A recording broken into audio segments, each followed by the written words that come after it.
More questions tonight about an out-of-order elevator that stranded seniors and people with disabilities 3 stories up. Now, that elevator at a Yuba City complex is back in service.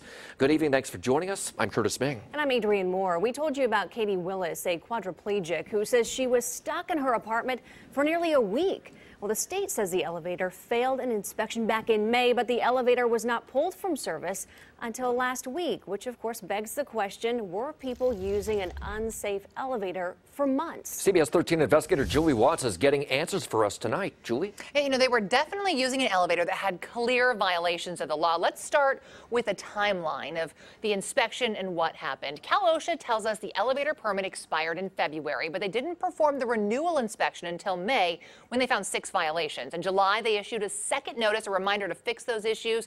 And when they hadn't heard back in August, the state sent the owners a red tag notice, then physically red tagged the elevator last week for, quote, the owner's failure to comply. But the property manager tells us a very different story. It's not a failure to comply. The work was performed. Well, this elevator was tagged for issues back in May. It was not tagged. The issues were noted. It was allowed to operate, which it did. The items were repaired. Unfortunately, there was an additional item.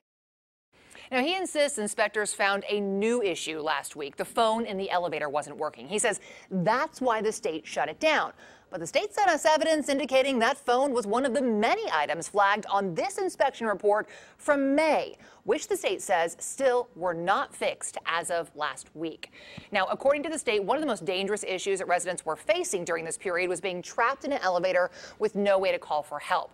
That has now been fixed, but they say there is still a $675 outstanding penalty, which could result in another red tag. They may come and shut it down again if that's not paid, and the property manager tells me he has no knowledge of any fees. Well, you certainly could hear some tension in his voice, but does he get the fact that people are stranded in their apartments? They can't go, they can't get groceries, they can't do anything? Several times he pointed out that this is not an assisted living facility, and he even said to me, listen, many of these people who live upstairs have cars.